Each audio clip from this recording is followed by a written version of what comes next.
Bonjour, aujourd'hui je vais vous lire le chapitre 3 de la guerre secrète contre les peuples de Claire Sévrac intitulé Les autres outils du génocide. Je cite: Le danger des ondes sur l'ADN. Le signal HARP a été étudié par Jerry Smith, un radioamateur californien et auteur de HARP, The Ultimate Weapon of the Conspiracy, publié en 1998. Dans le calme de la nuit, il a relevé que la porteuse du signal était de 3,39 MHz et d'une durée de 6,25 secondes, terminée régulièrement par une amplitude en fréquence 0,9 à 10 MHz. Le signal d'émission était espacé ensuite par une pause de 15 à 30 secondes. Le bruit du signal de HARP serait semblable à celui d'un chalumeau à souder ou du son produit lors de l'effet de neige sur un téléviseur déréglé. Nenki informe que ce signal, comme toute la bande HF, 3 MHz jusqu'à 29,9 MHz, est réservé au Canada, en tout cas aux signaux horaires du Conseil national de recherche. Il est donc difficile pour ce dernier d'ignorer HARP puisque sa fréquence est en plein dans la bande qu'il aurait réservée en exclusivité. 3,39 MHz, c'est donc du HF. Situé dans les hyper aigus, ce signal est inaudible pour nous mais détecté, amplifié et restitué au moyen d'un haut-parleur. Il fait, paraît-il, penser au bruit de fond de l'océan. La capacité d'émission du réseau HARP dans le bande ELF étant 11 millions de fois plus faible que le bruit de fond naturel atmosphérique. Cependant, la magnétite que recèle le cerveau de l'être humain, de même que le fer contenu dans son organisme, vibre aux moindres modifications du champ magnétique terrestre ou électromagnétique généré par les lignes de transport électrique et les émissions radio de toutes sortes. L'être humain, même à l'état inconscient, est donc sensible au signal infime de HARP dont les émissions se succèdent régulièrement. Or, de nombreuses études menées du 1er février 2000 au 31 mai 2004 et publiées en novembre 2004 sous le nom de rapport Reflex, coordonné par le professeur Franz Adlekoffer, démontre qu'une exposition chronique de très faible intensité aux champs électromagnétiques provoque des ruptures simples et doubles de brins d'ADN dans les cellules humaines. L'hélice d'ADN est d'ailleurs comparable à une self, c'est-à-dire un fil conducteur enroulé susceptible d'entrer en résonance avec une onde ou une énergie qui peut provoquer la destruction du code génétique par mutation. D'autres travaux de ce rapport postulent que les champs électromagnétiques complexes déterminent l'organisation de tous les systèmes biologiques. Fondamentalement, nous sommes des êtres électromagnétiques plutôt que chimiques. Les perturbations des champs de l'environnement peuvent induire des changements dans les organismes que ces champs informent, affectant notre état biodynamique. Miller et Miller. Pop et Chang, en 1998, démontrent à leur tour que les propriétés de conjugaison de phases de l'ADN leur confèrent un fonctionnement d'antenne multimode, modifiant leur fonction selon les champs de signaux environnants. Bell, en 1996, suggère lui aussi que les cristaux liquides du corps humain, qui sont des éléments intrinsèques des membranes cellulaires, ADN, ventricules cervicaux, agissent comme des mécanismes de détection, d'amplification et de mémorisation pour les schémas ELF-EM de l'environnement. On sait que la structure propre et l'organisation des tissus vivants sont gouvernées par la molécule clé qu'est l'ADN, et il est clair qu'elle a aussi ses fréquences de résonance et de modulation, ce dont les experts refusent de parler. Ce n'est pas le cas de Jean-Pierre Petit ni de Luc Montagnier. Le premier commente le rapport de Luc Mampey du GRIP, le programme HARP, Science ou Désastre, page 69. De toute manière, les sous-marins ne se bousculent pas, et là où ils sont, on ne voit pas quel impact pourraient avoir sur notre santé les ondes qui leur sont destinées. Il corrige. Je crois qu'il commet là une erreur, car le vivant est particulièrement sensible aux hautes fréquences modulées en très basse fréquence car les molécules ultra longues, comme l'ADN et l'ARN qu'il contient, décodent ces basses fréquences et résonnent. Il y a des décennies que l'on sait que l'ADN est 400 fois plus absorbant que l'eau pour de tels effecteurs.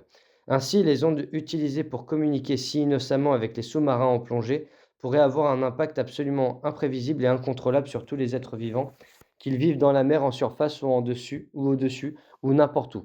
Les conséquences? Des mutations génétiques imprévues concernant éventuellement les virus. Pas mal de gens croient que le rétrovirus du sida aurait été créé lors d'une manipulation génétique fondée sur ce genre de technique. D'autres suggèrent que ces maladies affectant le système d'orientation des cétacés qui les fait s'échouer par des troupeaux entiers sur les côtes pourraient être une conséquence de ces intéressantes expériences de physique. Le docteur Klinghardt explique également que les champs électromagnétiques ouvrent la barrière hémato-encéphalique, ainsi les toxines, agents pathogènes et les métaux lourds présents dans la circulation sanguine entrent plus facilement dans le cerveau avec des conséquences graves. Ce spécialiste suisse a cultivé des moisissures sous une moustiquaire faisant cage de Faraday et il a mesuré combien de mycotoxines ces moisissures produisaient chaque jour. Puis il a sorti les moisissures et les a exposées aux radiations électromagnétiques ambiantes du téléphone portable dans son laboratoire. Les moisissures ont immédiatement fait sortir des mycotoxines pour se protéger et la production de biotoxines a augmenté plus de 600 fois. Cette expérience a été le déclic pour le docteur Klinghardt qui en conclut que si quelqu'un est porteur de microbes indésirables, même s'il se porte bien, si vous l'exposez à une quantité importante de champs électromagnétiques, soudain les microbes se croient attaqués et répondent en produisant plus de biotoxines et en se multipliant pour assurer leur survie. Quand on réalise que depuis 20 ans, nous sommes exposés à toutes sortes de radiations, ne serait-ce qu'avec la téléphonie mobile, les appareils Wi-Fi présents partout dans notre quotidien, cela pourrait expliquer la virulence de la bactérie Borrelia, c'est-à-dire la maladie de Lyme, ou par exemple la recrudescence de la tuberculose dans certains endroits de France, et même certaines grippes que l'on traîne parfois des semaines sans arriver à s'en débarrasser. Les radiations interrompent aussi les communications à l'intérieur de la membrane cellulaire entre les groupes de cellules et notre ADN. Et il a été prouvé que l'exposition du fœtus à des radiations émises par des téléphones portables affecte un grand nombre de ces gènes, exactement les mêmes qui sont affectés chez les enfants autistes. Le docteur Klinghardt postule donc que les combinaisons des infections virales, des infections bactériennes, de la maladie de Lyme de la mère avec l'exposition aux champs électromagnétiques expliquent l'avalanche des désordres du développement neurologique des enfants. Il est donc primordial que la femme soit testée avant même d'être enceinte pour savoir si elle a la maladie de Lyme et doit suivre un traitement tout au long de sa grossesse. Mais surtout, si vous attendez un enfant, tenez-vous loin des ondes. De leur côté, le professeur Luc Montagnier et ses collaborateurs rapportent avoir observé que les basses fréquences du bruit électromagnétique ambiant déclenchent l'émission d'ondes électromagnétiques de basse fréquence par l'ADN des virus et bactéries présents dans le corps humain et la capacité de ces ondes à organiser des nucléotides, c'est-à-dire le matériel de base de l'ADN, en un nouvel ADN bactérien par le biais de structures particulières de l'eau. Tout a démarré il y a 10 ans quand Luc Montagnier se mit à observer l'étrange comportement d'une petite bactérie, le Mycoplasma pyrum, que l'on trouve souvent en compagnie du VIH mais qui est impliqué dans un grand nombre de maladies humaines. Comme lui, il dévore les lymphocytes ou globules blancs du sang humain et est résistant à beaucoup d'antibiotiques. En filtrant une culture de lymphocytes infectés par la bactérie, Montagnier arriva à obtenir un liquide absolument stérile dans lequel il ne restait aucune trace de la bactérie. Cependant, lorsque ce filtrat est incubé avec des lymphocytes humains, dont on a constaté auparavant qu'ils n'étaient pas infectés par le mycoplasma, la présence du mycoplasma avec toutes ses caractéristiques fut régulièrement constatée. Et des dilutions de plus en plus grandes de ce filtrat avec de l'eau pure gardent les mêmes propriétés. Ces recherches font suite aux travaux et aux découvertes de Benveniste. Donc Jacques Benveniste, 1935-2004, a été le directeur de laboratoire d'immunologie de l'INSERM. Ses recherches dans les années 80 montrent que de l'eau, après avoir contenu un anticorps, mais après avoir subi une dilution telle qu'aucune molécule d'anticorps ne puisse rester, est toujours capable d'agir sur un certain type de globules blancs du sang appelé basophiles. Benveniste en conclut que la configuration des molécules d'eau est devenue active biologiquement malgré l'absence de l'anticorps. Les résultats de Benveniste ont été reproduits dans des laboratoires indépendants au Canada, en Italie et en Israël avant leur publication en juin 1988 dans Nature. Donc, je reprends, ces recherches font suite aux travaux et aux découvertes de Jacques Benveniste sur la mémoire de l'eau qui date d'une trentaine d'années maintenant. Montagnier démontra ensuite que chaque filtrat dilué émettait non seulement sa propre fréquence, mais aussi que les différentes dilutions d'un même filtrat pouvaient se parler entre elles. Ce qui, paraît-il, fit dire à Montagnier que le téléphone portable fut inventé bien avant les hommes. En résumé, les structures de l'eau gardent la mémoire des séquences d'ADN, des virus et des bactéries. La stimulation par des ondes électromagnétiques de basse fréquence autour de 7 GHz est essentielle pour les voir réapparaître. Elles peuvent être d'origine naturelle puisque la résonance de Schumann formée par la cavité de la surface de la Terre et de l'ionosphère commence à 7,83 ou produite en laboratoire. L'interaction complexe entre le rayonnement émis par des formes de vie, le rayonnement atmosphérique et le rayonnement cosmique mis en évidence par Montagnier a sûrement des implications révolutionnaires pour la biologie et notre façon de nous soigner. Rien d'étonnant donc à ce que les labos ne lui fassent pas un pont d'or pour soutenir ses recherches. Par contre, cela renvoie à ce que racontait Barry Trower qui, en visite dans un pays étranger, avait été approché par un homme pour le conduire auprès de quelqu'un qui voulait le rencontrer. Il raconte « Alors ils m'ont fait monter à l'arrière d'une grosse voiture noire et ils m'ont emmené dans le noir en dessous d'un énorme bâtiment. Et j'ai soudainement pensé « Attends un peu, si ça se trouve, ils vont te tirer une balle dans la tête. » J'étais mal à l'aise. Mais quelque part, quelqu'un m'a fait sortir, m'a emmené dans une pièce et m'a dit « Je suis un scientifique international et quelque chose m'inquiète énormément. Je dois en parler à quelqu'un qui peut prévenir le monde entier. » Ce scientifique lui a alors exposé comment on pouvait maintenant modifier génétiquement des bactéries et des virus et laisser des bactéries ou des levures dans le sol des centaines d'années dans un stade de dormance. Comment, avec une fréquence donnée, elles peuvent être régénérées au moment choisi. Pas besoin de beaucoup de perspicacité pour voir où cela nous mène. Les virus ne sont ni morts ni vivants, ils vivent dans des hôtes. Il suffit de mettre un virus dans une bactérie dormante qui peut être ramenée à la vie, d'aller la répandre au cours d'un voyage anonyme dans un endroit discret dans le pays qui présente un intérêt, de revenir chez soi et d'attendre le temps que l'on a décidé, 1 an, 100 ans ou 2 heures. Après, au moment opportun, tout ce qu'il y a à faire est d'utiliser HAARP ou un système semblable pour envoyer une certaine fréquence micro-ondes qui va se refléter dans l'ionosphère et cibler ce pays, cet endroit. Et le virus reviendra à la vie car son hôte est revenu à la vie. Il peut s'agir d'un virus qui va décimer les cultures, le cheptel ou les habitants. Voilà où nous en sommes. Mark Filterman souligne qu'on peut faire la même chose avec de la nourriture. Rien n'empêche d'introduire dans des matières premières un marqueur qui pourrait se transformer en une arme chimique dont la nocivité serait déclenchée par l'exposition à une onde radioélectrique ou par un champ électromagnétique spécifique provenant d'un radar, y compris satellite. Dans les années 60, le LSD-25 avait été étudié aux États-Unis dans ce but. Et Trower confirme, nous sommes dans une nouvelle guerre froide. C'est pourquoi les pays développent ces choses. Je veux dire, ils les développent vraiment. Et c'est pourquoi nous avons tous ces émetteurs micro-ondes, antennes relais qui apparaissent un peu partout. Quelqu'un, s'il le souhaite, pourrait les utiliser à d'autres fins que la téléphonie. Le système est en place et il est fonctionnel. Effet biologique de l'exposition aux micro-ondes. Quiconque installe le Wi-Fi dans une école devrait être enfermé à vie. Ils ne sont pas dignes de fouler le sol de cette planète. Barry Trower. Matin Niemela, ex-directeur de technologie chez Nokia, a été engagé par la firme en 1997 et en 10 ans, ce jeune surdoué est devenu le directeur technologique de Nokia et a participé au développement des premiers téléphones portables dans le monde, des clés USB et des connexions LAN Wi-Fi. À 44 ans, sa vie était comme un beau roman quand il est tombé gravement malade à cause des rayonnements et que lui a été diagnostiqué une sclérose en plaques. Certaines études indiquent que les rayonnements peuvent accroître le risque de développement de cette maladie et Niemela se déplaçait dans le monde entier avec un téléphone à la main. En 2007, sa carrière s'est arrêtée brutalement, sa santé s'étant tellement détériorée qu'il n'était plus capable de se déplacer avec l'aide d'un déambulateur. Niemela refuse d'utiliser un fauteuil roulant. L'ironie dans tout ça, c'est que je ne peux plus utiliser les appareils que j'ai développés, dit-il nostalgique. Une journaliste du New York Times raconte qu'au cours d'une interview de Steve Jobs en 2010, elle lui avait demandé, essayant de créer un lien, alors vos enfants doivent adorer cet iPad. Ils ne s'en sont jamais servis, répond-il à la maison. Pardon. Il répond, ils ne s'en sont jamais servis à la maison. Nous limitons l'usage des nouvelles technologies chez nos enfants. La journaliste en est restée sidérée. Il est vrai qu'on s'imagine comme elle la maison de ces gens-là avec des écrans tactiles dernier cri, immenses recouvrant les murs, la table de la salle à manger carrelée en iPad et des iPods offerts aux invités comme des chocolats sur l'oreiller. Et l'on se rend compte que les enfants des grands patrons des sociétés high-tech n'ont pas le droit d'utiliser des tablettes ou des ordinateurs, ou de façon strictement limitée le week-end, et en tout cas bannissant tout gadget électronique les veilles d'école.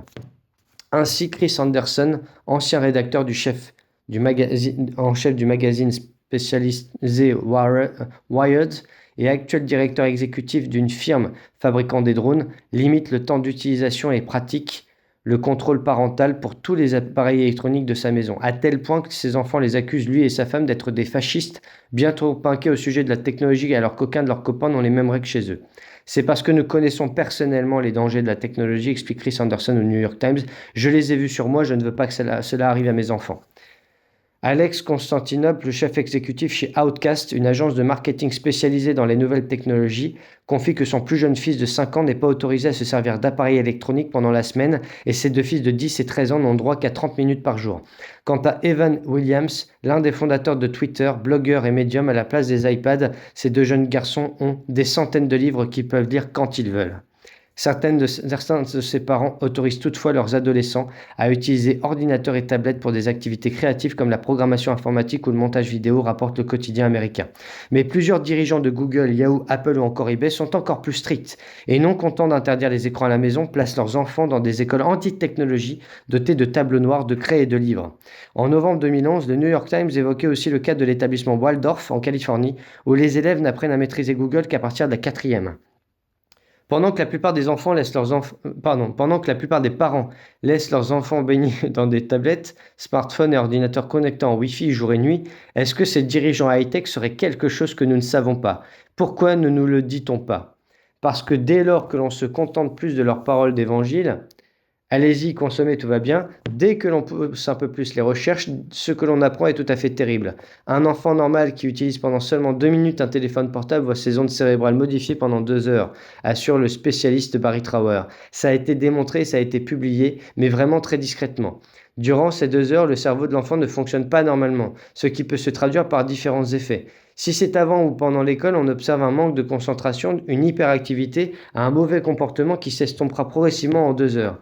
Par contre, si l'enfant téléphone régulièrement, son cerveau sera influencé en permanence. De même qu'utiliser des micro-ondes juste avant de dormir perturbera totalement son sommeil. Je crois avoir vu 200 écoles en Europe où un émetteur a été installé dans la cour de récréation ou juste à côté, et des leucémies sont apparues. Il y a eu des procédures de mise en accusation au Parlement parce que 18 enfants, je crois, qui n'avaient pas 11 ans, avaient développé des leucémies près d'un émetteur. Si les cancers chez les enfants atteignent des proportions épidémiques, il nous avertit qu'une grande partie d'entre eux est à imputer aux portables, tablettes, au matériel en toujours connecté en Wi-Fi et aux antennes relais. Simplement, aucune étude n'est faite par les autorités européennes puisque le mot d'ordre officiel est, comme d'habitude, qu'il n'y a aucun danger. Mais Trower persiste, dévoilant qu'en Chine, il y a eu une augmentation de 3000% des cas de cancer de la glande parotide. Celle-ci se trouve sur le côté du visage, là où l'on tient son portable. Il y a aussi des cancers de l'œil, et bien sûr des tumeurs au cerveau. Il y en a un nombre incroyable. Il dit avoir lu dans un rapport qu'au Canada, les officiels sont si inquiets du nombre de tumeurs du cerveau qu'ils ont rediagnostiqué 10 000 tumeurs cérébrales pour les faire passer pour des cancers du système endocrinien afin qu'elles n'apparaissent pas dans les statistiques. Ils s'insurgent violemment contre ce qui se passe dans les écoles. Le Wi-Fi est une thalidomide en devenir. Qui s'en soucie? Quand on sait les problèmes génétiques auxquels les parents vont devoir faire face, leur inquiétude chaque seconde de chaque jour de voir leurs descendants malades, ces travaux sont publiés, c'est ce que j'appelle de l'ignorance intentionnelle. Pour décrire clairement la situation, il explique: imaginez votre sœur, votre fille, une jeune élève de 15 ans, les 400 000 ovules dans ses ovaires sont présents dès sa naissance, ils sont 10 fois plus sensibles aux radiations que tous les autres ADN du corps, et l'on ne nous dit rien. Donc elle a ce matériel génétique très sensible en elle qui va constituer ses enfants, et elle l'irradie constamment parce que les Wi-Fi sont des transmetteurs comme les routeurs et les box à côté d'elle. De même, quand une femme est enceinte, et avant même qu'elle le sache, l'embryon à l'intérieur n'a aucune protection contre les ondes pendant les 100 premiers jours, moment où se forment les 400 000 ovocytes de son propre matériel génétique.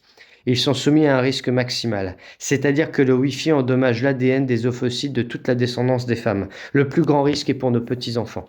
Effectivement, on voit déjà apparaître ces conclusions dans des études faites sur des animaux parce qu'ils ont des cycles de reproduction bien plus courts que les humains. Tout comme cela a été consigné dans des documents sur des femmes irradiées pendant la guerre.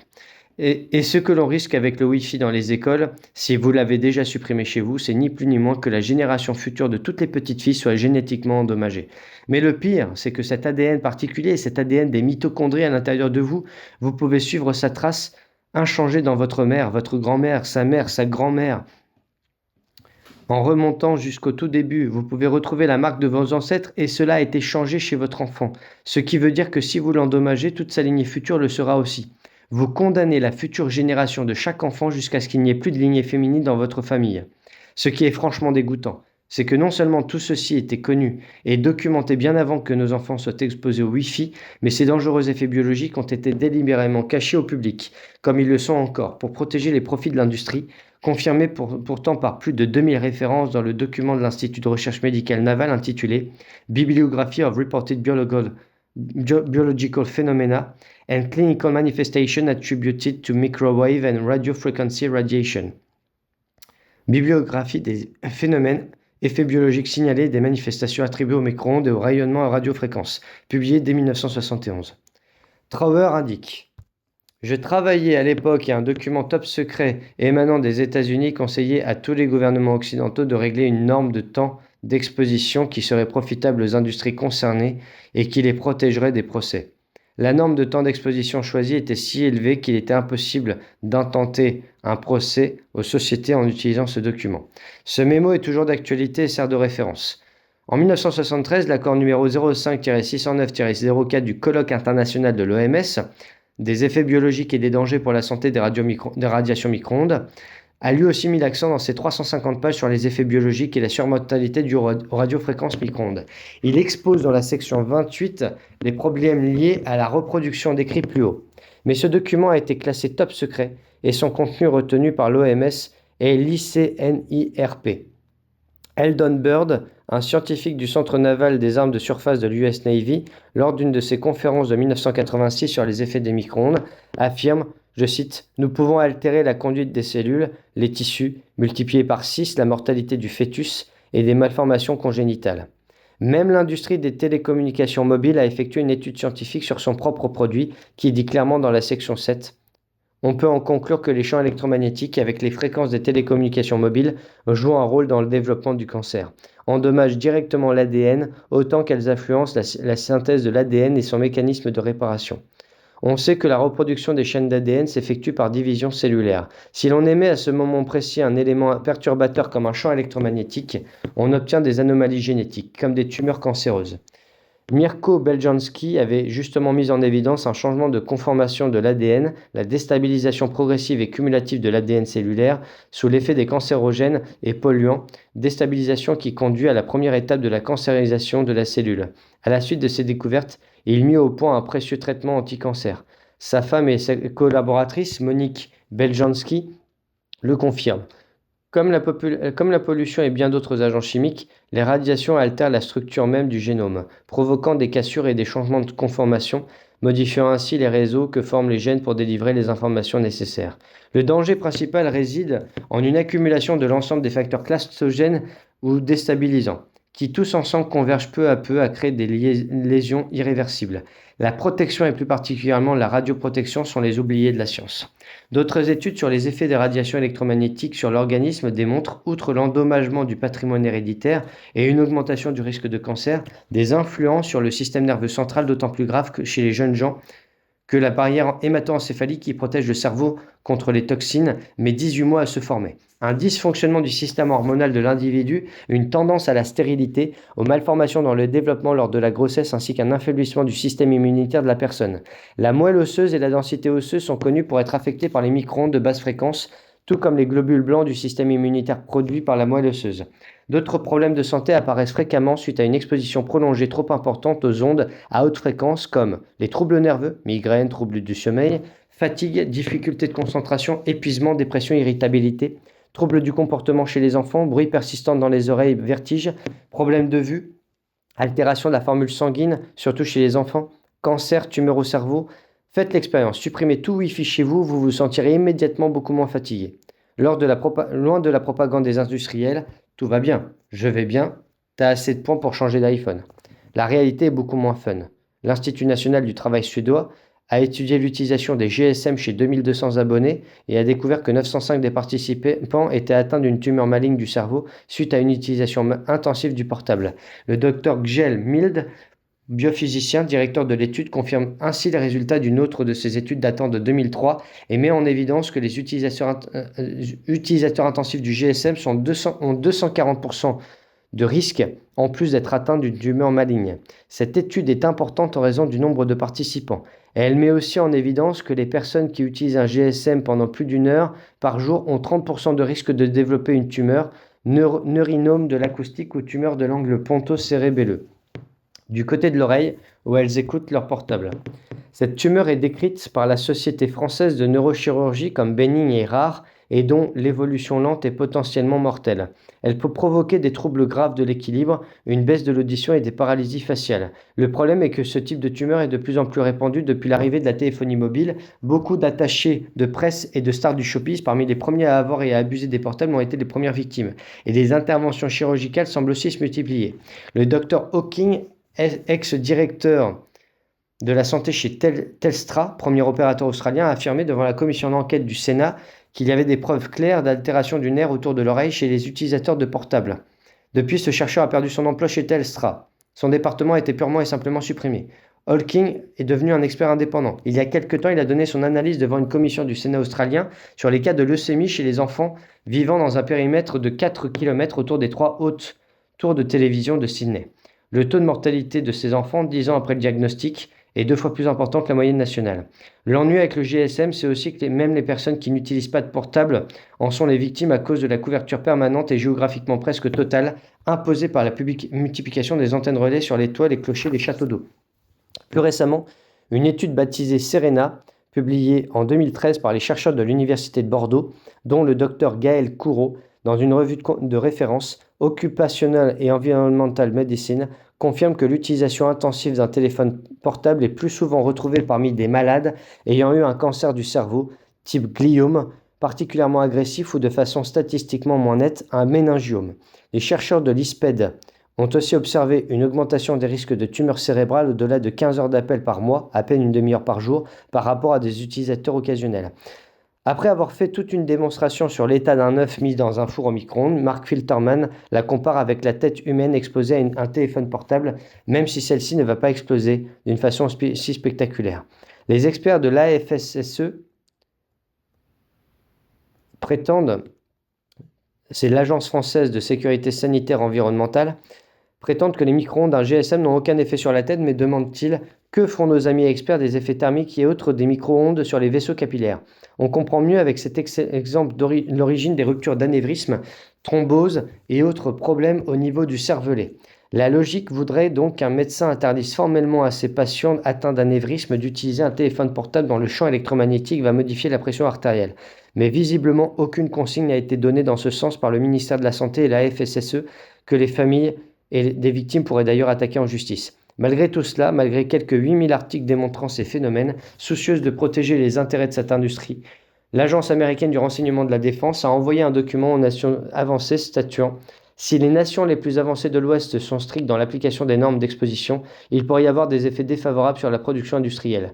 Toujours le principe de précaution appliqué à l'envers. Nos enfants, on s'en fout, l'essentiel est de préserver le marché. Comment après ça ne pas être reconnaissant envers nos dirigeants pour avoir équipé les écoles de réseau Wi-Fi, de manipuler nos enfants pour qu'ils réclament en cadeau ce qui peut les tuer ou les rendre débiles. Juste une petite anecdote. Ils veulent maintenant mettre en place des satellites pour rendre le Wi-Fi gratuit pour tout le monde. Au cas où cela vous irait droit au cœur, rappelez-vous que ce sont les mêmes gens qui veulent que toute l'eau soit payante. Mais évidemment, les deux font partie du plan. Les antennes relais. D'après le Figaro, 97% des Français possèdent un téléphone portable et il y a 50 000 antennes relais en France utilisant le GSM. Elles s'ajoutent aux 23 000 stations UMTS, l'une des technologies de troisième génération, et à l'ensemble de celles qui existaient déjà, servant à la radiodiffusion et à la télévision, qui émettent aussi des signaux radioélectriques. Chez nous, l'émission des équipements sources d'ondes radio est réglementairement plafonnée entre 41 et 61 volts par mètre, un seuil qui protège les effets thermiques des ondes. L'association Robin des Toits demande de revenir au plafond de 0,6 volts par mètre en s'appuyant sur les études du Dr Oberfield du département de la santé du Land de Salzbourg, étude elle-même fondée sur un article de Klaus Mann et Joachim Roschke qui montrait des altérations d'électroencéphalogramme à partir de ce niveau. Mais dans un rapport remis au gouvernement, un comité d'experts estime que dans ce cas, il faut tripler le nombre d'antennes relais dans certaines villes si on veut réduire les ondes sans perdre en qualité de téléphonie mobile. Évidemment, la Fédération française des télécoms, qui représente les opérateurs, trouve qu'il ne serait ni raisonnable ni supportable par les opérateurs de financer l'installation d'au moins 110 000 antennes relais supplémentaires pour rester en dessous du seuil de 0,6 volts par mètre, qu'il n'est recommandé par aucune agence publique d'expertise au monde. Pourtant, depuis le 30 mai 2011, l'OMS a enfin jugé utile de classer les champs électromagnétiques en catégorie 2B, c'est-à-dire potentiellement cancérigènes. Immédiatement, le lobby des télécoms est monté au créneau. Une proposition de loi portée par les écologistes afin de limiter les effets néfastes des ondes devait être votée le 31 janvier 2013 à l'Assemblée nationale, mais elle a été, comme par hasard, renvoyée à la Commission des affaires économiques par le ministre Fleur Pellerin. Cette dame estimant, malgré l'accumulation de preuves, que les inquiétudes liées aux effets des ondes électromagnétiques sur l'homme sont des peurs irrationnelles qu'il faut éviter d'exacerber. Comme l'amiante dont le danger n'était que potentiel jusqu'au moment où a éclaté le scandale du cancer de l'amiante qu'il a bien fallu reconnaître un jour quand il s'était déjà bien rempli les poches. Dans un communiqué de presse du CRIREM, son président Pierre Lerus répondait à Fleur Pellerin que faire de l'économie en respectant l'écologie signifie qu'avant d'installer la 4G, les études scientifiques indépendantes sur l'impact de la santé des rayonnements 4G était une obligation. Une fois de plus, on va mettre en fonctionnement sur les territoires une nouvelle technologie dont aucune étude n'a démontré l'innocuité. Quant à Marisol Touraine, Mark Filterman assure que le cabinet de la ministre de la Santé ne répond à aucun courrier sur les risques avérés des micro-ondes de la téléphonie mobile. Il faut croire qu'aucun sujet ne l'intéresse puisqu'elle ne répond pas non plus au courrier qu'on lui a adressé pour soulever le service d'oncologie pédiatrique du docteur Nicole Delépine à l'hôpital de Garches. Combien pèse la vie de petits enfants cancéreux face au pouvoir de l'industrie? Mais de quoi une femme est-elle faite derrière l'esbrouffe de sa fonction pour laisser sur le trottoir devant son ministère des petits enfants aussi gravement malades, leurs parents désespérés, et une femme qui, elle, passe sa vie à en sauver autant qu'elle peut? Je vous assure que quand on voit ça, on souhaite vraiment que les mots de l'Évangile «Qui vit par l'épée meurt par l'épée» s'accomplissent. Le crime profite bien sûr aux lobbies et à leurs complices et tout profit est bon à prendre. Même un petit enfant de 5 ans rendu malade par la pollution qui nous attaque ou que l'on nous vend doit participer à la pompe à fric en servant de cobaye plutôt que d'avoir une chance de guérir. Gérard Delépine explique: les essais représentent la base indispensable au marketing moderne. En France, les médecins susceptibles d'inclure des malades dans les essais peuvent recevoir entre 3 000 et 7 000 euros par malade. Aux États-Unis, l'inclusion d'un seul malade peut rapporter 42 000 dollars aux médecins recruteurs. Les promoteurs d'essais bénéficient d'une attention toute particulière. Certains touchent plus de 500 000 euros par an. Cela ne choque d'ailleurs pas les décideurs. Un des médiateurs de la direction de la PHP répondit à un membre de l'association Améthyste qui refusait la confusion des genres entre médecins et chercheurs et la perte de l'objectivité nécessaire. Il est normal que les médecins touchent de l'argent pour faire entrer le malade dans un essai. Il faut savoir, même pas honte. D'ailleurs, les conflits d'intérêts sont partout. Un rapport de septembre 2006 de l'IGAS, l'Inspection générale de l'environnement et l'Inspection générale des affaires sociales, donc IGAS, sur l'expertise de l'Agence française de sécurité sanitaire de l'environnement, dénonçait déjà que malgré l'adoption en mars 2006 d'un guide déontologique des experts de l'AFSSE, stipulant noir sur blanc qu'il est interdit pour tout agent public de prendre, recevoir ou conserver au moment de l'expertise ou de l'acte en cause, directement ou indirectement, des intérêts dans une entreprise dont il y a notamment la surveillance, 3 scientifiques connus pour leur lien avec les opérateurs de téléphonie mobile ont été nommés et demeurent membres du comité d'expertise scientifique.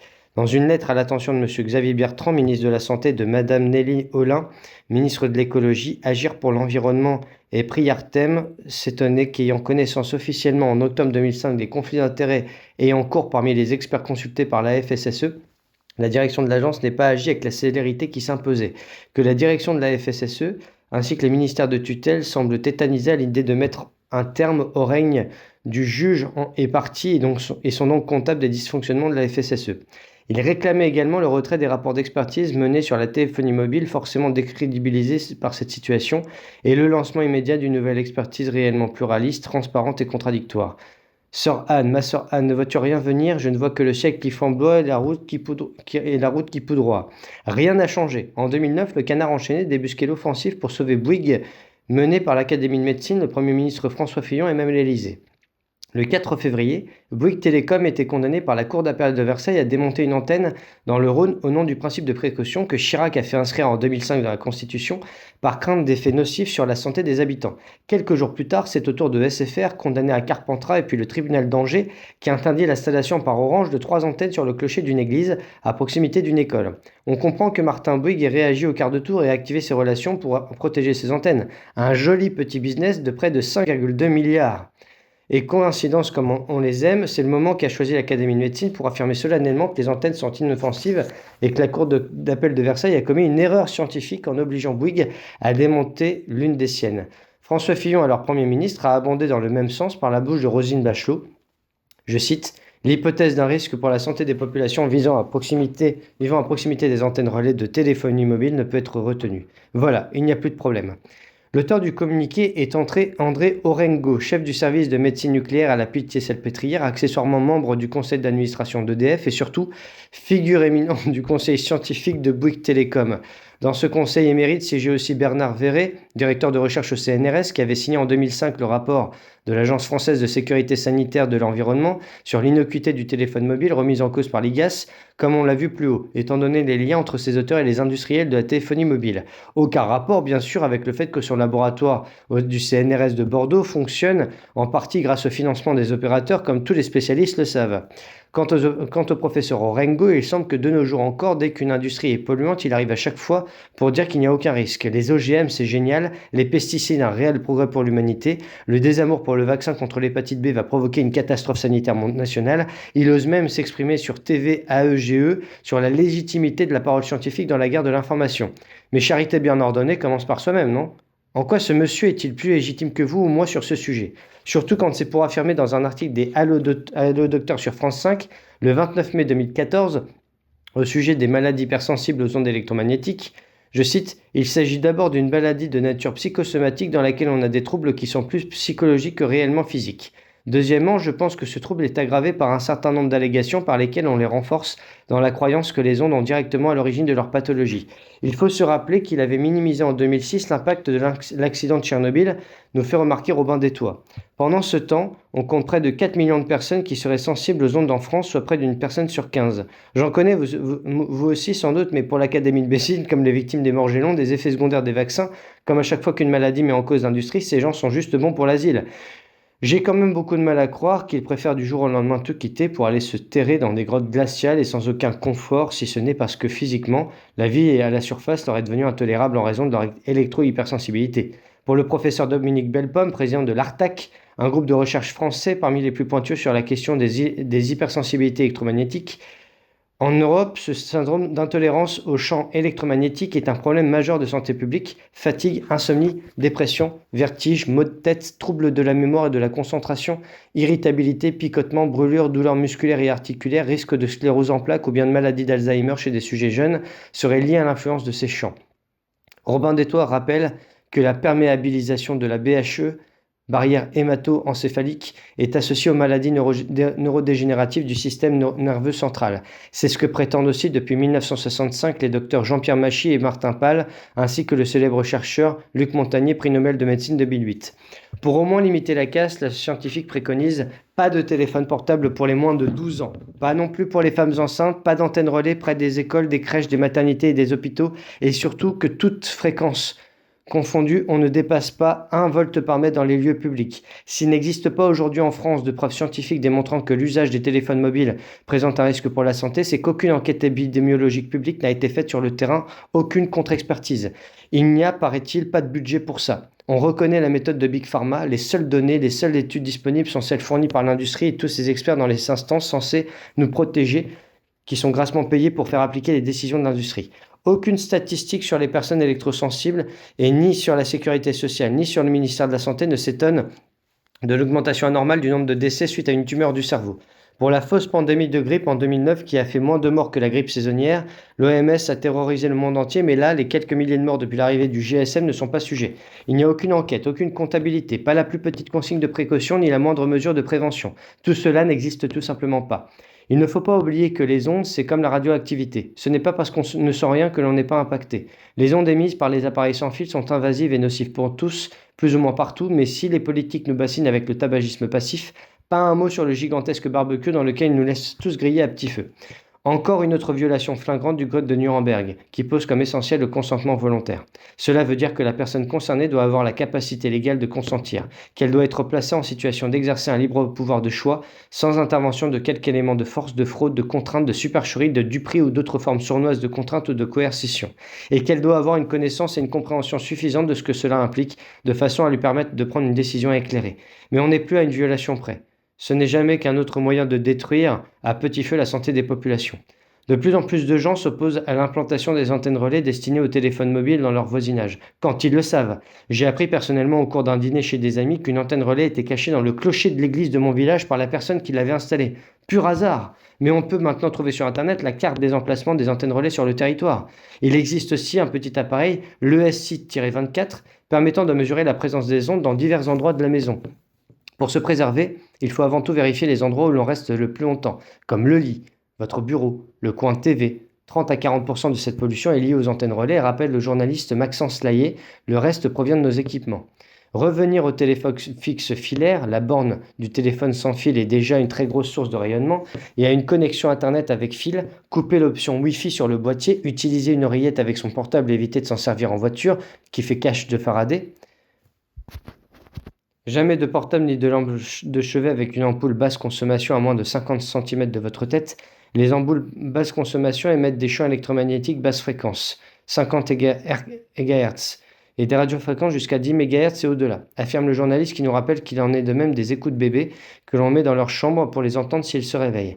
Sans compter qu'outre le fait qu'elles contiennent du mercure, qu'elles émettent à la fois des UV, des radiofréquences et des basses fréquences, ce qui en fait le produit le plus polluant à avoir été commercialisé à des centaines de millions d'unités sur l'ensemble de la planète.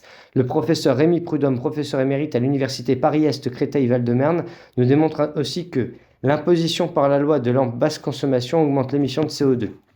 Pour ceux qui seraient encore sceptiques, Si les politiques et les industriels continuent de se caver en toute impunité, Étienne Sandrier de Robin des Toits nous fait remarquer qu'il est un signe qui ne trompe pas, un indicateur qui annonce la réalité du danger. De quel côté sont les assureurs? Pour savoir ce qu'il en est vraiment, le juge de touche, c'est la position des assureurs. C'est à partir de 2000 que les compagnies d'assurance cessent de couvrir les risques sanitaires liés à la production de champs magnétiques et en 2010, la Lloyds a sorti un rapport dans lequel elle fait un parallèle entre le dossier de l'amiante et celui de la téléphonie mobile. Mais rien qu'en France, les derniers chiffres font état de 78 000 antennes relais, 64 millions de portables, 100 milliards de minutes téléphonées et des offres de plus en plus alléchantes qui déterminent une addiction exponentielle et des victimes de plus en plus nombreuses.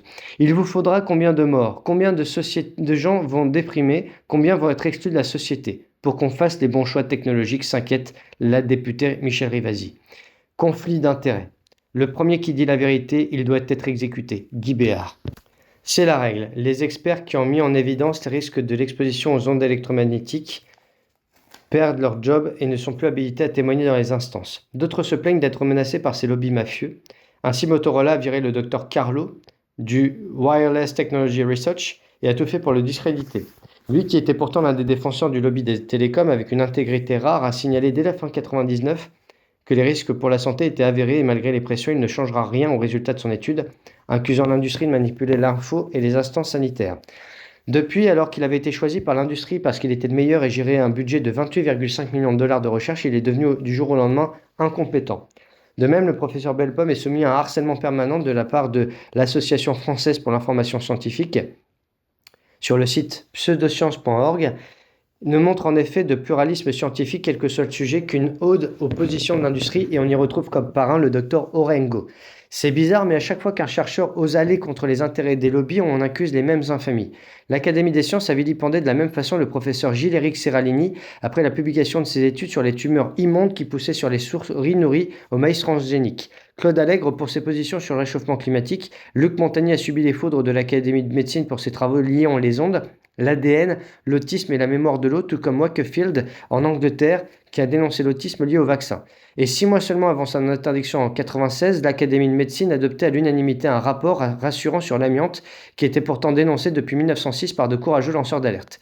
L'OMS n'a aucune crédibilité non plus. On s'en est encore rendu compte en 2009 avec le ridicule de la fausse épidémie de la grippe A.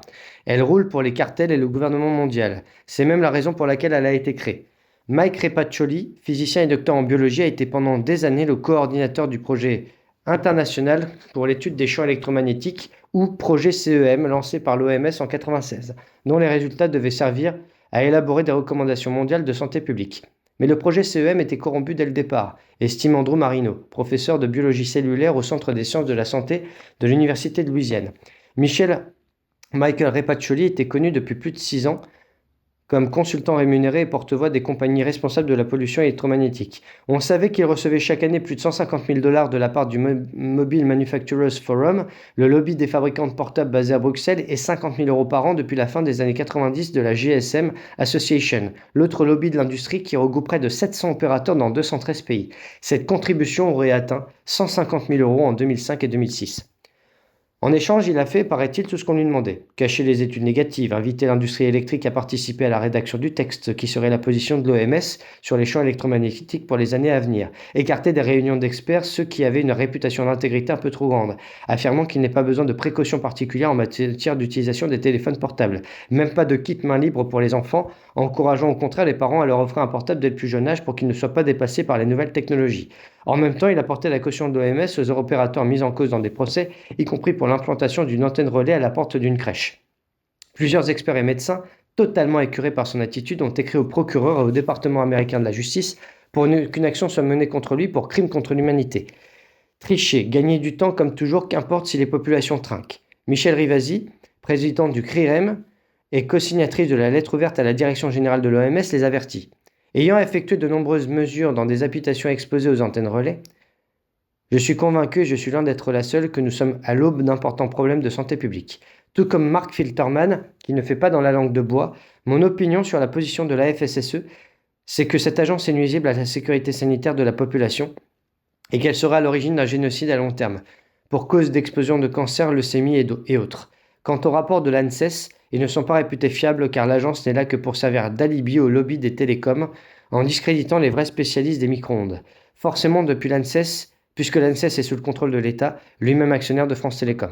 Et dire qu'à la Libération, après la Deuxième Guerre mondiale, on a attendu des femmes françaises pour avoir couché avec des Allemands, quand tous les collabos qui couvrent l'assassinat de nos enfants vont vieillir tranquilles à l'abri de super retraites payées par nos impôts. Il y a vraiment quelque chose de pourri au royaume de France. Nous sommes des antennes. Depuis une dizaine d'années, nous vivons dans un océan invisible d'ondes de toutes sortes.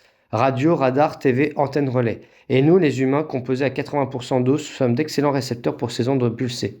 Comme tout électron mobile génère du courant électrique, toutes ces ondes électromagnétiques qui inondent notre quotidien passent dans notre corps, où chacun génère un courant électrique. Ces courants électriques induits changent la charge sur laquelle notre réseau complexe, corps, cerveau, cœur, bioélectrique, fonctionne pour maintenir notre santé et notre vitalité. Une conversation sur un portable, le fait de s'asseoir près d'une box ou la Wi-Fi, ou un support ou un support de téléphone sans fil court-circuite l'activité des ions électriques alimentant la barrière hémato-encéphalique. Cela permet aux protéines et autres toxines de sang de pénétrer dans le cerveau et d'endommager des neurones dans les centres de la pensée et de la mémoire, conduisant à un manque de concentration, des pertes de mémoire, des comportements agressifs, une accélération du vieillissement. Les fibrilles de protéines qui s'agglutinent dans les cerveaux électromagnétiquement altérés sont une caractéristique des maladies d'Alzheimer, de Parkinson, des fibromyalgies, des scléroses en plaques et de cancer. Un reportage récent sur la chaîne CBS News sait qu'aux États-Unis, un enfant sur 6 souffre actuellement d'handicap neurologique. Plus d'1 sur 10 est actuellement diagnostiqué trouble de déficit de l'attention-hyperactivité. Et depuis l'arrivée des nouveaux réseaux de 4G, LTE et des dispositifs produisant une forme d'onde qui optimise l'absorption du rayonnement pour les 3-6 ans, écrit Simon Best, cette tendance est en constante augmentation. Comme l'augmentation de 6000% du diagnostic de l'autisme proportionnel à la prolifération des gadgets sans fil dès la toute petite enfance ces dernières années. Un article paru dans le Télégraphe indique que de 1980 à 2000, on a assisté à une augmentation de 50% du nombre de cancers de cerveau aux États-Unis et après 10 ans d'utilisation des téléphones portables, le risque de développer ce cancer est quintuplé. Voir un tel risque apparaître chez les utilisateurs de téléphones portables en 10 ans, étant donné ce que nous savons sur les tumeurs cérébrales, c'est-à-dire qu'elles peuvent avoir un temps de latence de 40 ans, est profondément inquiétant, s'inquiète le docteur Devra Davis. Les dangers, ça n'a rien d'étonnant, s'additionnent. Le brouillard électromagnétique qui recouvre les villes dans le monde entier, bourré de microparticules retombées des programmes d'épandage non divulgués, va générer un diagnostic d'asthme pour une personne sur 3 dans les années qui viennent. Mais surtout, de plus en plus, dans nos connaissances et dans le monde entier, l'esprit de millions de gens glisse de la réalité à une forme de flou encore inconnue il y a quelques décennies. Et ils oublient les visages et les noms de ceux qu'ils aiment et perdent tout ce qui faisait leur identité. Leurs yeux, leurs volontés ne sont plus là. Le spectre du désastre médical qui se profile est sans aucune comparaison avec ce à quoi nous avons déjà fait face dans toute l'histoire de l'humanité, déclare l'expert en psychiatrie le Dr Barry Greenberg de Toronto.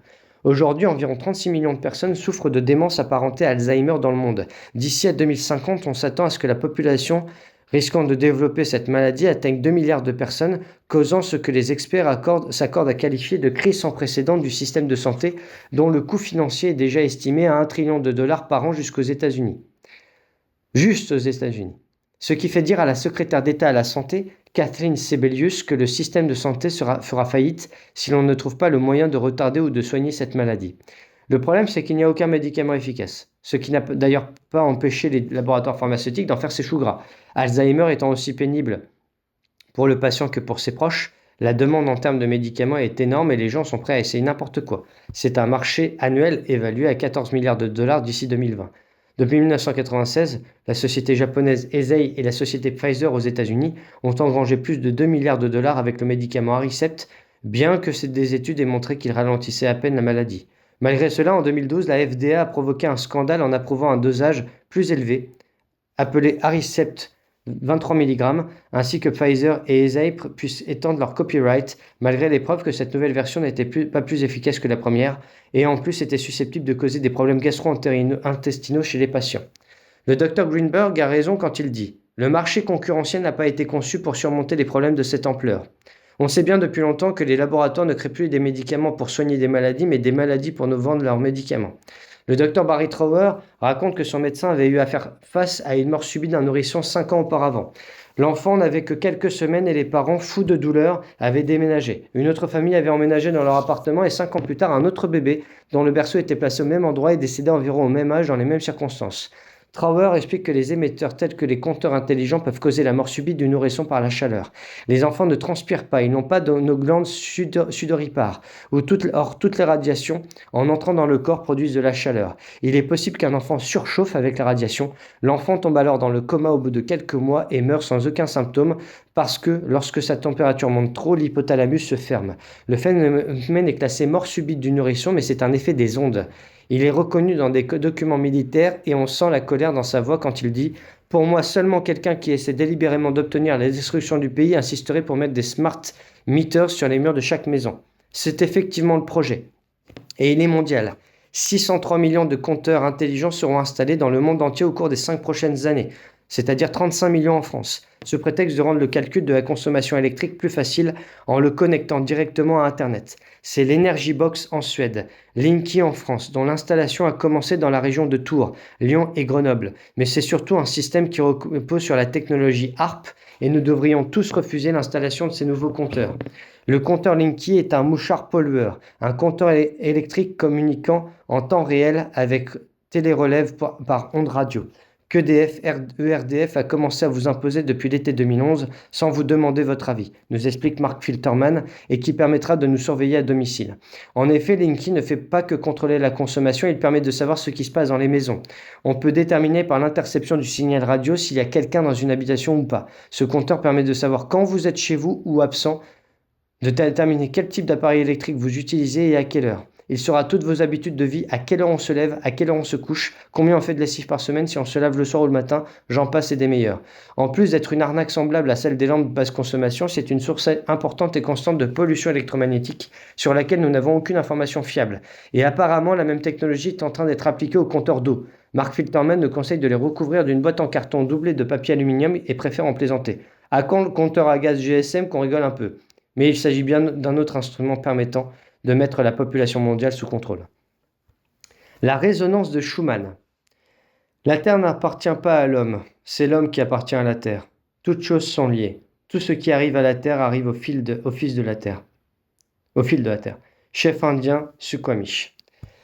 La Terre a une impulsion électrique qui lui est propre. Nous ne l'entendons pas, mais tout ce qui est vivant sur Terre est accordé à cette onde de la Terre-mère. Sa fréquence fondamentale est de 7,83 MHz. Cette fréquence d'onde et ses harmoniques à 14,3 MHz, 20,8 MHz, 27,3 MHz et 33,8 MHz forment la résonance de Schumann. Du nom de celui qui l'a découverte en 1952. La résonance de Schumann est le pouls qui bat la mesure de la vie sur notre planète. On notera que ces résonances se propagent, nourries par l'activité électrique des orages dans une cavité définie par la surface de la Terre et le bord interne de l'ionosphère. La résonance peut être définie comme la fréquence à laquelle un objet se met à vibrer naturellement. Cette fréquence vibratoire fonctionne comme un émetteur radio et un poste récepteur, et les cellules vivantes se comportent de la même manière. Elles émettent des vibrations, et aussi elles en captent et en subissent l'influence. Tout dans la nature, vivant ou non, a une fréquence de résonance naturelle, et chacun de nous a une fréquence unique, tout comme les empreintes digitales et l'ADN. C'est un ingénieur russe, Georges Lakhovsky, qui a découvert en 1924 que toutes les cellules vivantes chez les plantes, les animaux, les gens, y compris les agents pathogènes, les microbes et les parasites, étaient capables d'envoyer et de recevoir des courants d'ondes électriques et de déployer une résonance. Cette propriété d'être à la fois émetteur et récepteur d'oscillations de très haute fréquence ouvrait la voie à la perception selon laquelle les cellules malades pourraient être traitées avec de l'électricité résonante et de redevenir saines. La théorie de Lakhovsky est que la vie est née de radiation, a continué par radiation et peut être supprimée par tout accident produisant la destruction de l'équilibre oscillatoire, par exemple par les radiations d'un microbe qui supprime celle de cellules plus faibles. Et il en déduisit qu'en poursuivant ses recherches, on serait capable un jour d'identifier la nature des microbes et la méthode pour les tuer avec des radiations spécialement adaptées. Mais il constate également que si les radiations pouvaient attaquer aussi bien les cellules saines que les mauvaises, la solution n'était pas d'exposer toutes les cellules à des radiations extérieures, mais de renforcer la vigueur des cellules saines. Lakhovsky a également découvert que les cellules d'organismes causant une maladie au sein d'une personne infectée produisaient des fréquences différentes de celles des cellules normales et saines. Et s'il pouvait augmenter l'amplitude, pas la fréquence, des oscillations des cellules saines, celles-ci pourraient submerger et amortir les oscillations produites par les cellules malades, provoquant la fin de la maladie. Pour corroborer ces observations, il fabriqua un appareil qu'il nomma radiocellulo-oscillator et commença à mener des expériences à l'hôpital de la Pitié-Salpêtrière dans le service avec la collaboration du professeur Gosset. Il inocula des plantes de géranium avec un cancer de la plante. Après 30 jours, des tumeurs s'étaient développées dans toutes les plantes. Sur l'une d'entre elles, il installa son appareil, un lourd fil de cuivre et en une boucle qui, agissant comme une antenne, collecta et concentra l'énergie des rayons cosmiques de très haute fréquence contenus dans l'air. Les tumeurs sont tombées en moins de 3 semaines et après 2 mois, la plante était complètement guérie. Toutes les autres plantes de l'expérience sont mortes dans les 30 jours.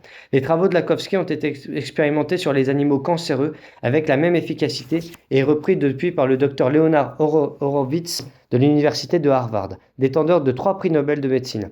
Horowitz a montré que l'ADN émet et reçoit des photons ou des ondes électromagnétiques de son et lumière et qu'il est scientifiquement possible d'intensifier les vibrations de l'ADN d'un microbe jusqu'à le détruire, ce qui ouvre la porte à une toute nouvelle façon de se soigner qui, on l'imagine, ne fait pas les affaires de Big Pharma. Pas étonnant donc qu'il y ait si peu de communication sur le sujet et que ces recherches aient toutes été détournées dans des buts militaires et de destruction. Pour en revenir à la résonance de Schumann, des études scientifiques ont démontré qu'elle était essentielle pour la santé physique et psychologique, chose dont la NASA a conscience depuis de nombreuses années. En effet, la santé des premiers astronautes se détériorait gravement pendant leur voyage dans l'espace. Lorsqu'ils volaient au dehors de l'ionosphère, il leur manquait cette fréquence vitale de 7,8 MHz. Le problème a été résolu en introduisant le simulateur de Schumann, un générateur d'impulsions magnétiques recréant la fréquence de la Terre à bord de toutes les navettes spatiales. Cela démontre déjà que nous ne pouvons pas être en bonne santé si nous sommes déconnectés par la fréquence biologique naturelle. La NASA a d'ailleurs multiplié les expériences à ce sujet et démontre que si l'on garde une personne enfermée dans un endroit parfaitement isolé magnétiquement, très rapidement son état de santé se détériore et son rythme cardiaque devient complètement irrégulier. Il suffit de faire passer des pulsations de 7,8 MHz à l'intérieur pour qu'instantanément les conditions se stabilisent. Or, ces dernières années, nombre de recherches prouvent que la fréquence de base de la résonance de Schumann a augmenté dangereusement, créant une menace pour toute la biosphère et pour la santé et l'avenir de l'espèce humaine. Comme la fréquence des signaux de la résonance de Schumann est déterminée par les dimensions de la cavité entre la Terre et l'ionosphère, tout ce qui modifie ces dimensions modifiera aussi les fréquences de résonance. On pense forcément aux puissants signaux ELF de HARP que des hommes complètement irresponsables envoient percer des trous dans l'ionosphère et détériorer la résonance de Schumann, les deux étant absolument vitales pour l'humanité. D'autant qu'il y a maintenant tellement d'ondes ELF étrangères qui s'en mêlent et se croisent dans l'atmosphère terrestre, ondes radio, ondes TV, lignes électriques, ordinateurs et téléphones cellulaires, que ces fréquences pourraient brouiller ou interrompre la résonance naturelle de Schumann, quand on sait que c'est la fréquence de résonance de l'hypothalamus et l'unique fréquence commune à tous les mammifères, alors que le rythme alpha peut varier d'une personne à une autre entre 8 et 12 MHz, la fréquence de 7,8 MHz étant commune absolument à tout, il n'est pas besoin d'avoir beaucoup d'imagination pour comprendre les risques que nous font prendre ces apprentis sorciers aux commandes. Les humains résonnent avec la Terre, notre cerveau est en connexion permanente avec la Terre. Il y a des milliers d'années, le champ magnétique terrestre était beaucoup plus fort. La résonance de Schumann, cette voix de la planète, aussi moins noyée que la pollution électromagnétique, et nos ancêtres pouvaient l'entendre. Si ce n'est plus le cas, on sait notamment grâce aux travaux de Schumann et de Ainsworth qu'il y a un lien biologique et harmonique entre notre fréquence de pulsation biologique et celle de la Terre, entre elle et notre corps et notre esprit. Le chercheur Robert Beck est le premier en 1970 à révéler ses travaux sur les signaux ELF, la résonance de la Terre et leur effet sur les fréquences cérébrales. Herbert König, le successeur de Schumann à l'université de Munich, a démontré à son tour une corrélation entre les résonances de Schumann et les rythmes du cerveau. Il a comparé des enregistrements d'électroencéphalogrammes humains avec les champs électromagnétiques naturels de l'environnement en 1979 et a constaté que les 5 premières fréquences de résonance de Schumann, de 0 à 35 MHz, se situent dans la même gamme de fréquences que les ondes cérébrales humaines et que le signal de 7,8 MHz est très proche de la fréquence du rythme alpha du cerveau. Précisément dans l'intervalle entre les ondes θ de 4 à 7 MHz, état de somnolence mais esprit en éveil et les ondes alpha de 8 à 12 MHz présentes lors des phases de rêve et de méditation. La troisième harmonique de la résonance de Schumann de 21 MHz correspond à l'éveil de la conscience supérieure, la concentration bêta 2. La fréquence bêta de 14 MHz serait la clé de l'acte de cognition. Les autres ondes de notre cerveau sont les ondes gamma de 25 à 60 MHz qui impliquent la mémoire, les facultés d'apprentissage et permettent de traiter l'information venant des différentes zones du cerveau. On observe aussi que si l'intensité des résonances de Schumann augmente ou diminue à cause des changements de l'activité solaire, des différences jour-nuit, nos cerveaux et systèmes nerveux répondent à ces changements. Il y a une interconnexion certaine entre nous, les humains, notre planète Terre, le Soleil et probablement beaucoup d'autres facteurs planétaires encore méconnus. Le champ isoélectrique de basse fréquence de la Terre, le champ magnétique terrestre et le champ électrostatique qui émanent de nos corps sont étroitement imbriqués. Nos rythmes internes interagissent avec les rythmes externes, affectant notre équilibre, nos schémas REM, c'est-à-dire le Rapid Eye Movement, le mouvement rapide des yeux. Notre santé et notre concentration mentale. Les ondes de résonance de Schumann participent sans doute à la régulation de notre horloge interne, agissant sur le sommeil et les rêves, les états d'éveil et les sécrétions hormonales. Le physicien finlandais Matti Pitkänen pense que la vie consciente est même influencée par les champs magnétiques interplanétaires et interstellaires. L'avancée de ces recherches l'amène à penser que les micro-ondes et les ondes radio jouent un rôle important dans le biocontrôle, dans l'homéostasie, dans les interactions mentales à distance entre les cellules et d'autres structures. Un autre chercheur, Joseph Jacobson, de l'Institut de technologie du Massachusetts, a trouvé le moyen de connecter et de déconnecter des cellules avec les ondes radio. Son équipe a aussi dézippé et manipulé l'ADN à l'aide d'impulsions de radiofréquences. Le même procédé fonctionne aussi avec les protéines et celles-ci gouvernent presque tous les processus chimiques cellulaires. Pour conclure, Miller ainsi que les autres chercheurs en déduisent que les biosystèmes sont sensibles aux champs électromagnétiques naturels et artificiels et que les perturbations des champs de l'environnement peuvent induire des changements dans les organismes que ces champs informent. Les fréquences et amplitudes de champs affectent notre état biodynamique. Les fréquences ELF de la résonance de Schumann sont intimement liées à celles des ondes cérébrales humaines. Des changements induits naturellement ou artificiellement dans la résonance de Schumann pourraient affecter de manière subtile, voire sérieuse, la génération des ondes cérébrales. En résumé, toutes ces relations électromagnétiques affectent notre mental et la structure générale et cellulaire de notre corps, nos cycles de sommeil et de rêve, nos émotions et notre esprit. Et il est donc certain que les champs électriques produits par les installations qui nous entourent ont une influence sur notre santé, notre psychisme, et peuvent à plus long terme modifier l'homme et la vie même sur notre planète. Certains scientifiques sont allés jusqu'à déclarer que la haute atmosphère était vivante et transmettait une sorte de conscience à tous les êtres vivants. Mais que restera-t-il de mère nature et père ciel s'il continue à tout détruire et nous avec? À Sedona en Arizona, un ingénieur électricien nommé Ben Lonetry communique beaucoup sur la résonance de Schumann qui surveille continuellement. Nous marchons tous au rythme de ce tambour cosmique, notre battement de cœur planétaire qui fixe le tempo de la santé et du bien-être. Endommager ce stimulateur équivaudrait à sonner le glas de la vie telle que nous la connaissons. Or aujourd'hui, il fout tout en l'air. Sous prétexte de progrès et de défense, ce stimulateur est menacé. Depuis des millénaires, la résonance de Schumann a bercé la vie sur la planète et nous ne savons rien des risques de cette technologie et guerre électromagnétique susceptible de tout gâcher. N'avons-nous pas notre mot à dire, le droit et le devoir de sauver l'ionosphère et la résonance de Schumann afin que la voix de la planète continue de chanter pour nos enfants? Je vous remercie.